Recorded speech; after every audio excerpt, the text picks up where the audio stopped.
Postoje emisije koje smo nekada gledali, a čijih se naslova danas jedva sećamo. Ali, pamtimo kratke spotove koji su ih prekidali. Nismo ih birali i nismo mogli da ih preskočimo. Snimani su skromnije, bez današnjih efekata i bez algoritma koji je znao kome ih prikazuje. Ipak, jedna melodija, replika ili neobičan prizor bili su dovoljni da ih zapamti čitava nacija. Mnogi proizvodi su nestali. Neke fabrike više ne postoje. Ali jedan kadar koji nas bez najave vrati u dnevnu sobu iz detinjstva nije iščezao. Kako je tih 20 sekundi uspelo da nam ostane u sećanju duže od programa koji su prekidali? Ovo je priča o reklamama koje smo gledali zajedno.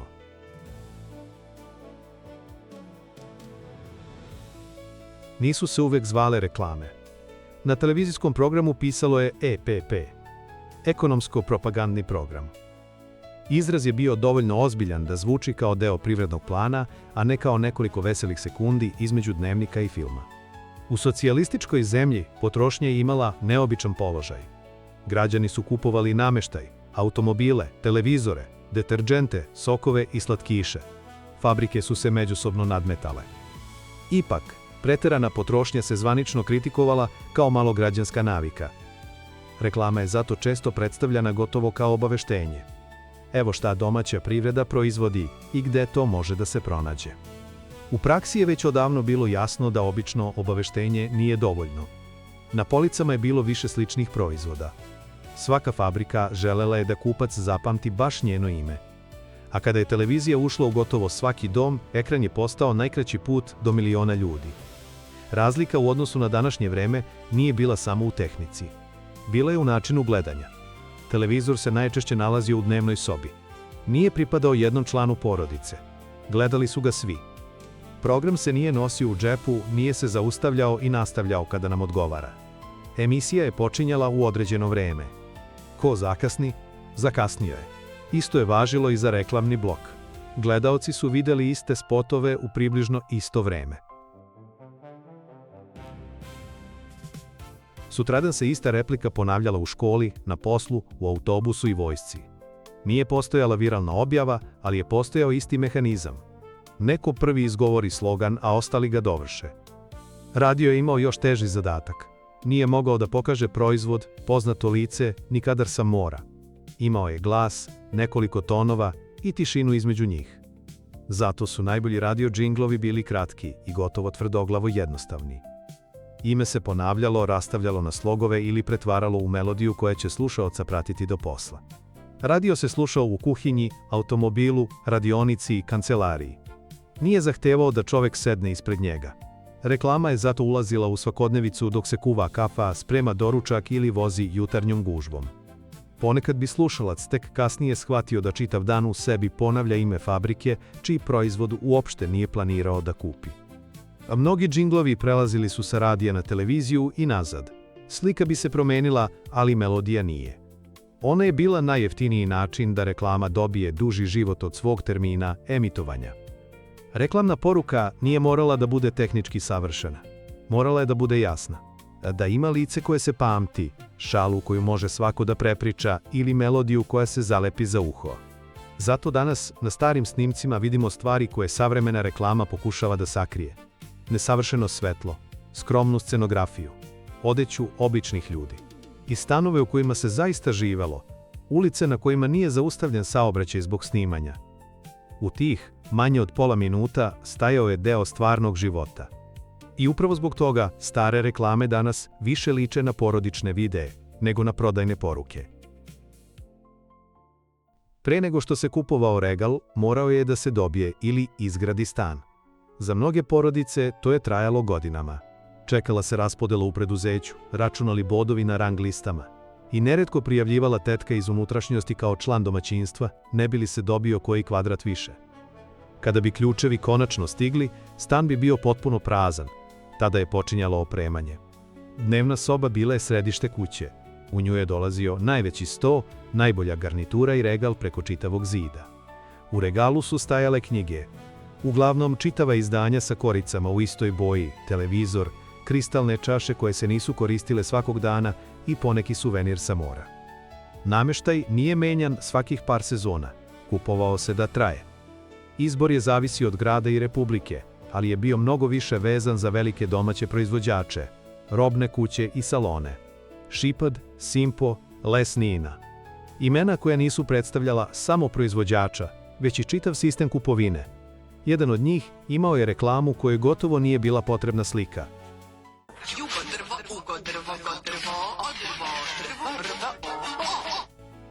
Bio je to idealan radio džingl. Nije pokazivao sofu, cenu ni popust. Radio je nešto važnije. Terao je slušaoca da u sebi ponovi ime do kraja. Jugo drvo pravno nije sasvim nestalo. Samo ime i danas postoji, ali sa nameštajem više nema nikakve veze. A ni svet na koji se džingl odnosio više nije isti. Nema onog odlaska u veliki salon u kojem porodica obilazi izložene dnevne sobe i pokušava da zamisli kako će sve izgledati u njihovih 60 kvadrata. Nameštaj je bio samo početak. U kuće su ulazili frižideri, zamrzivači, električni šporeti, usisivači i veš mašine. Svaki novi uređaj menjao je raspored dana. Veš mašina nije bila samo metalna kutija u kupatilu. Bila je nekoliko sati života koje domaćica više nije morala da provede nad kadom. Televizor u boji posebno se čekao. Velika sportska takmičenja bila su idealan razlog da se kupovina ubrza. Na naslovnim stranama i u oglasima poruka je bila jednostavna. Prvenstvo ili olimpijadu treba gledati kod kuće, ali na novom ekranu. Reklame za i Niš, Iskru, Gorenje i druge proizvođače nisu zato prodavale samo aparate. Prodavale su savremen dom. Čist, uređen i lakši za život. Naravno, stvarni stanovi nisu izgledali kao u reklamama. Kablovi su se razvlačili iza ormara, zamrzivač je završavao u hodniku. Preko televizora je stajao milje. Daljinski upravljač kada se pojavio često je ostajao u najlonu mesecima. Ni kupovina nije ličila na današnje pretraživanje stotina modela. Pre odlaska u robnu kuću gledao se novinski oglas, slušao savet rođaka i proveravalo šta je upravo stiglo. Neki komad nameštaja mogao je da bude lep, ali preskup. Drugi prihvatljiv, ali ga nije bilo u traženoj boji. Treći je mogao da se uzme na kredit, što je često rešavalo dilemu. Reklama je prikazivala gotovu dnevnu sobu. Kupac je morao da je sastavi iz onoga što može da pronađe, plati i unese kroz vrata. Kada bi kamion konačno stigao, okupljala se porodica. Komšija bi pomagao da se unese trosed. Regal se sklapao čitavo popodne, a jedan šraf bi obavezno ostao viška. Tek kada se sve namesti, skidala se zaštitna folija i pravila prva kafa za goste. Obećanje koje se nudilo bilo je jasno. Još jedan uređaj, još jedan komad nameštaja i život će postati malo bolji. Reklama je ulazila u kuću istim putem kao i proizvod, preko televizora koji je već stajao u centru dnevne sobe. Druga velika porodična kupovina bio je automobil. Kupovina novog vozila bila je porodični događaj. Računale su se plate, podizao kredit, birala boja i čekala isporuka. Kada bi automobil konačno stigao, porodica bi se fotografisala pored njega, kao pored novog člana. Zastava 101, Stojadin, nije bila samo prevoz. Vozila je na posao, kod rodbine, na pijacu i na more. U njoj su deca spavala na zadnjem sedištu, na krovu su stajali koferi. U gepeku alat, rezervni kaiš i poneki deo koji možda neće zatrebati, ali ga je bilo pametno imati. Reklame su automobil prikazivale kao slobodu. Put, obalu i mogućnost da porodica u petak zatvori vrata stana, a u subotu se probudi kraj mora. Stvarnost je umela da bude drugačija. Krajem 70-ih i početkom 80-ih dolazile su nestašice goriva, bonovi i vožnja par-nepar.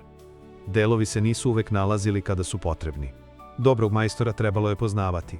Zato je motorno ulje bilo ozbiljna stvar. Vozač je otvarao haubu, izvlačio merač i proveravao nivo kao lekar temperaturu. Optima iz Modriče pripadala je tom ritualu. Poznata lica pojavljivala su se ređe nego danas, pa je njihov dolazak u reklamni blok imao veću težinu. Izbor ponekad nije bio očekivan. Tako je basista Idola završio u reklami za motorno ulje. Modriča, Optima, Optima, Modriča, Optima, Zim, 2001. Zdenko Kolar pojavio se u spotu za Modriča Optimu. Za one koji ga prepoznaju, kadar spaja dva sveta 80-ih, novi talas i održavanje automobila. Stajao je uz proizvod koji treba da sačuva motor porodičnog auta, u vremenu kada su se muzička izdanja i kanister motornog ulja mogli naći u istom televizijskom bloku. Odrasli su birali regal, frižider i automobil. Deca su imala mnogo važnije pitanja. Koji sladoled, koja bombona i koju pesmu treba prvo naučiti napamet? Dete nije moralo da zna ime fabrike. Dovoljno je bilo da prepozna boju omota, crtež na kutiji ili prve dve note. Reklame za slatkiše nisu se završavale kada nestane slika sa ekrana. Nastavljale su se u dvorištu. Jedna od najupornijih bila je pesma o železeki. Pevala se i kada bombone nisu bile u blizini. Zeka, železeka, sa leptir mašnom i sa cvikerima pravi je bombon. Decenijama kasnije snimak reklame i dalje okuplja ljude koji u komentarima ne raspravljaju o ukusu želea, već o sopstvenom detinjstvu. Peka Bela je sladolede pretvorila u malu predstavu. Deca su bila obučena u skladu sa ukusom koji predstavljaju. Svako je imao svoj stih, pokret i karakter. Nije to bio samo poziv da se kupi sladoled. Bio je to čitav mali svet koji počinje kada se otvori poklopac zamrzivača. Za odrasle je sladoled bio sitan trošak. Za dete, događaj. Biralo se dugo, iako se unapred znalo šta će biti izabrano. Novac se stezao u šaci, omot se čuvao dok se ne pronađe kanta. A poslednji zalogaj trajao je kao večnost. U istom svetu živeli su Cipiripi, Crash Express i bombone 505 s crtom. Cipiripi je od ozbiljnog imena centroproizvoda napravio jezičku igru. Dete se zapliće pokušavajući da ga izgovori, a proizvod dobija ime koje niko ne zaboravlja. Cipiripi, cipiripi, i čikilivi i lišniki, jer mi ničeg lipšig, i cipiripi. Cintri prizvid, mislim centroproizvod. Crash Express je pripadao jutru. Mleko, kašičica praha i zvuk mešanja u čaši. U reklami je sve bilo gotovo za nekoliko sekundi. U stvarnosti je na dnu često ostajala grudvica koju je trebalo razbiti kašikom. 505 s crtom i bronhi pridobile su vojsku. Šala je bila razumljiva gotovo svakoj kući. Ako muškarac nije služio vojsku, u porodici je sigurno postojao neko ko jeste. Komandni glas, postrojavanje i priče iz kasarne bili su deo zajedničkog iskustva. Crashove reklame su uzele taj ozbiljni svet i pretvorila ga u skečeve od nekoliko sekundi. Lakše se diše. Ponekad je priča o proizvodu počinjala mnogo pre prve reklame. Početkom 81. 6 zaposlenih iz Crvenke otišlo je u fabriku McVitie's u Glasgowu. Trebalo je da upoznaju proizvodnju slatkiša koji će kod kuće postati Munchmallow. Prema priči koju i danas prenosi Jaffa, škotski domaćini spakovali su im originalne uzorke za put. Tokom povratnog leta ekipa se opustila. Otvorili su jednu kutiju, zatim drugu. Kada su sleteli u prtljagu, više nije bilo uzoraka. Ostale su samo folije. Tehnolozi su zatim pokušali da naprave domaći Munchmallow oslanjajući se na ono čega su se sećali iz aviona. Ukus, mekoću i odnos keksa, pene i čokolade. Možda je anegdota tokom godina dobila malo fabričkog i marketinškog sjaja, ali je opstala zato što savršeno odgovara proizvodu čija je folija i sama postala deo rituala. Munchmallow se nije jeo na brzinu. Čokoladni preliv bi prvo popucao, pena bi ostala na prstima, a folija se pažljivo ravnala, kao da u njoj postoji nešto vredno čuvanja. Drugi proizvodi nisu tražili nežnost. BioPro je stigao uz pitanje, koje je zvučalo kao početak kviza. Šta je to? Šta je to? O, pa to je BioPro, meko brašno soje. Ljudi ga se sećaju zato što ne mogu da odluče da li je genijalan ili užasno smešan. Verovatno je pomalo i jedno i drugo. Ime proizvoda je u svakom slučaju ostalo zapamćeno. Carnex je izabrao potpuno suprotan put. Umesto kuhinje i porodičnog stola otvoreno nebo. Padobranci iskaču iz aviona, hvataju se u vazduhu, otvaraju paštetu i pokušavaju da je namažu na krišku hleba. Nema kompjuterske animacije. Ljudi zaista padaju prema zemlji. U reklami je najobičniji školski obrok pretvoren u vratolomiju. Prepričavalo se da su pojedine skokove morali da ponavljaju iznova. Problem nije bila pašteta, bio je hleb. Pri brzini slobodnog pada, kriška bi se savijala, pucala ili jednostavno odletela iz ruke pre nego što kamera zabeleži mazanje. Koliko su puta ponavljali skok, teško je danas pouzdano utvrditi. Ono što nije sporno jeste da su ljudi u kadru zaista iskočili iz aviona da bi snimili reklamu za paštetu. 90. su donele drugačiji ekran. Sankcije, nestašice i pad životnog standarda promenili su proizvode, fabrike i kupce. Veliki spektakl bio je teže ostvariv. Ali je poznato lice ponekad vredelo više od čitave scenografije. Promenio se i jezik reklame. 80-ih je proizvod uglavnom obećavao udobnost, leto, ukus ili zabavu. 90-ih je sve češće bilo dovoljno pokazati da proizvod uopšte postoji, da je dostupan i da još liči na ono što je kupac nekada poznavao. Ambalaža se smanjivala, sastojke je bilo teže nabaviti, fabrike su tražile zamene i pokušavale da održe proizvodnju. U tom vremenu reklama nije mogla da sakrije stvarnost koja se nalazila odmah iza ekrana. Džingl je mogao da ostane veseo, ali je kupac cenu računao u novcu koji je gubio vrednost dok stoji u džepu. Radmila Savićević pojavila se u reklami za Bakin kolač. Nije joj bio potreban padobran, niti pesma. Probala je kolač i izgovorila samo. Publika joj je verovala jer je već decenijama gledala kao majku, baku, komšinicu i domaćicu. Umela je da kaže da su i dve reči velika uloga ako se dovedu do perfekcije. U ovom slučaju bila je dovoljna jedna. Godinama se prepričavalo da na snimanju nije htela savršeno stilizovane kolače, premazane da bolje sijeju pred kamerom. Navodno je tražila da se donese ono što bi prava baka zaista stavila na sto. Da li se sve dogodilo baš tako, teško je danas dokazati. Ali je priča opstala jer je zvučala potpuno kao Rada. Postojao je i čitav niz reklama zasnovan na istoj kratkoj razmeni. Ej, jesi li čula? Šta? Pa vožd je stigao. Stvarno? Ljudi su prilazili jedni drugima kao da prenose vest koja ne može da sačeka. Ista situacija ponavljala se u nekoliko različitih skečeva. Ej, jesi čuo? Šta? Vožd je stigao. Stvarno? Sve je zvučalo kao najava dolaska istorijske ličnosti ili čoveka o kojem već govori čitava zemlja. A onda se otkrivalo da je stigla muška kozmetička kolekcija Vožd, kolonjska voda i losion posle brijanja. Proizvod je bio posve običan. Vožd je nestao iz prodavnica. Najava je ostala u sećanju. Postojao je i Voban, neobičan lik vezan za Vojvođansku banku i štednju. Današnjem gledaocu može delovati gotovo jezivo. Tada je trebalo da uradi ono što svaka reklama želi. Da dete ili roditelj zapamte ime. Banke nisu reklamirale aplikacije, povraćaj novca i kupovinu jednim dodirom. Govorile su o štednji. Novac se nosio na šalter, upisivao u knjižicu i čuvao za nešto veliko. Stan, automobil, more ili dečju budućnost. Na prelazu iz 80-ih u 90-te, Robert Prosinečki bio je jedna od najvećih fudbalskih zvezda Jugoslavije. Igrao je za Crvenu zvezdu. Imao je prepoznatljivu plavu kosu, mirno lice i osjećaj za loptu kakav se retko viđao.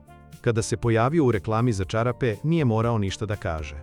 Ljudi oko njega gledali su ga sa čuđenjem, ali kamera nije odmah pokazivala razlog. Tek na kraju, kadar se spustio do nogu. Prosinečki je sve vreme hodao u belim čarapama. Slogan "Cipele možda nećete naći, ali čarape da" bio je šala na račun nestašica i izbora koji nije uvek odgovarao željama kupca. Proizvode udarnika nije reklamirao samo Prosinečki. U spotu se pojavila i Lidija Vukićević, u trenutku kada ju je publika gledala u Boljem životu. Na kraju, fabrika je propala, a prodavnice su zatvorene. Ostala je samo reklama za pamćenje. Porodični automobil omogućio je masovno putovanje prema Jadranu. A kada bi se put završio, reklame su već čekale na plaži. Pipi je prodavao narandžadu, ali je njegova najpoznatija slika bila Ana Saso koja izlazi iz vode. Mokra majica, sunce i more bili su dovoljno provokativni da reklama postane događaj. Ana Saso je kasnije govorila da je cilj ekipe upravo bio da pomeri granicu. Uspeli su. Posle tog spota više nije bila samo Miss Jugoslavije. Postala je Pipi devojka. Oko snimanja su nastale priče koje su rasle zajedno sa slavom reklame. Govorilo se da je plaža ubrzo bila puna posmatrača i da su lokalni momci morali da naprave živi zid oko kamere. Možda je poneki detalj u međuvremenu ulepšan, ali gužva koju je reklama napravila u javnosti nije bila izmišljena. Radenska je u poznatom spotu putovala na všeh koncih Jugoslavije. Pila se u vozu, restoranu, kod kuće i na odmoru. Jedna boca povezivala je različite predele, jezike i stolove. Na ekranu je godišnji odmor bio pun sokova, sladoleda i mora zatvorenog u konzervi. Svaki brend želeo je da deo leta veže za svoje ime. Za većinu porodica more je ipak bilo najdalje redovno putovanje. Avion je pripadao posebnoj vrsti uzbuđenja. 2007. JAT je za kampanju "Sve najbolje leti jatom" okupio ekipu kakvu je teško bilo videti i u novogodišnjem televizijskom programu. U istom avionu našli su se Zdravko Čolić, Vlade Divac, Siniša Mihajlović, Piksi, Ana Ivanović, Dragan Nikolić, Nikola Kojo, Nataša Ninković i mnogi drugi. Svako je dobio nekoliko sekundi i malu šalu zasnovanu na onome po čemu ga je publika već poznavala. Gledalac nije čekao objašnjenje usluge ni cenu karte. Čekao je da vidi ko će se sledeći pojaviti. Kampanja je funkcionisala kao zajednička fotografija tadašnjeg sporta, muzike i glume. JAT nije reklamirao samo let. Želeo je da izgleda kao mesto na kojem se okupljaju najbolji. Na kraju svakog spota pojavljivala se ista poruka. Ali ovo nije bio prvi put da je jedna domaća reklama pokušala da predstavi više od proizvoda ili usluge. Više od 2 decenije ranije trebalo je svetu predstaviti čitav jedan grad i zemlju koja se spremala da ugosti celu planetu. Sarajevo je 1984. bilo domaćin zimskih olimpijskih igara. Za grad i državu to nije bilo samo sportsko takmičenje. Bila je to prilika da se svetu pokažu sposobnost, gostoprimstvo i samopouzdanje. Gradili su se objekti, uređivale staze, obučavali volonteri. Promotivni spotovi morali su da urade nešto što obična reklama za proizvod ne radi. Trebalo je da prodaju događaj, grad i raspoloženje. Sarajevo se za tih nekoliko nedelja pretvorilo u televizijsku pozornicu. Gledaoci su učili imena planina, skijališta i sportista. Jahorina, Bjelašnica, Igman i Trebević više nisu bili samo geografski pojmovi. Ulazili su u dnevne sobe zajedno sa rezultatima, zastavama i vučkom. Za zemlju koja se nalazila između istoka i zapada, olimpijada je bila prilika da pokaže da ne mora da bira samo jednu stranu da bi bila deo sveta. U jednom od spotova pojavio se mladi Branko Đurić Đuro.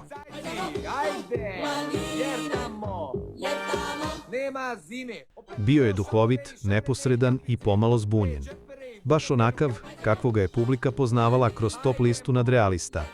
Spot nije obećavao medalju, obećavao je doživljaj. Sarajevo je u tom spotu pokazivalo sliku zemlje kakva je želela da bude. Nasmejana, sposobna i otvorena prema svetu. Dovoljno ozbiljna da organizuje veliki događaj i dovoljno opuštena da ga najavi Đuro. Vučko je silazio sa ekrana na kese, kutije i suvenire. Kada je završena, ostali su objekti, fotografije, snimci. I jedna od najsnažnijih zajedničkih uspomena, poslednje decenije Jugoslavije. Niko u tim kadrovima nije mogao da zna koliko će brzo ta slika postati daleka. Samo nekoliko godina kasnije raspala se zemlja koja je organizovala igre. Fabrike su izgubile kupce, dobavljače ili obe stvari. Došli su rat, sankcije, inflacija i reklame potpuno drugačijeg sveta. Neke su postale skromnije, neke glasnije. Danas ne postoji jedan reklamni blok koji svi gledamo. Svako dobija svoju verziju. Nekome se prodaje automobil, nekome kredit, nekome putovanje. Reklama pamti šta smo otvorili, gde smo zastali i koliko dugo smo gledali fotografiju proizvoda. Nekadašnja reklama morala je da se izbori za pažnju unutar jednog televizijskog bloka. Današnja nas prati od ekrana do ekrana, ponavlja se, prilagođava našim navikama i pokušava da nas pronađe čak i kada je ne tražimo. Savremeni spot može da bude skuplji, brži i tehnički savršeniji. Može da stigne tačno do čoveka za koga je napravljen, ali teško može da postane zajednička šifra miliona ljudi. Stare reklame nisu bile sve dobre. Neke su bile naivne, neke čudne. Pojedine bi danas izazvale podsmeh, a neke verovatno ne bi ni bile dozvoljene. Kada danas čujemo stari džingl, ne vraća se samo proizvod. Vraća se prostorija u kojoj smo sedeli, televizor koji smo gledali i ljudi koji su bili pored nas. Danas reklama zna kome se obraća, ali je često ne pamti niko, osim algoritma koji ju je poslao. Stare reklame nisu znale ništa o nama pojedinačno. Možda su baš zato morale da pogode nešto što nam je bilo zajedničko.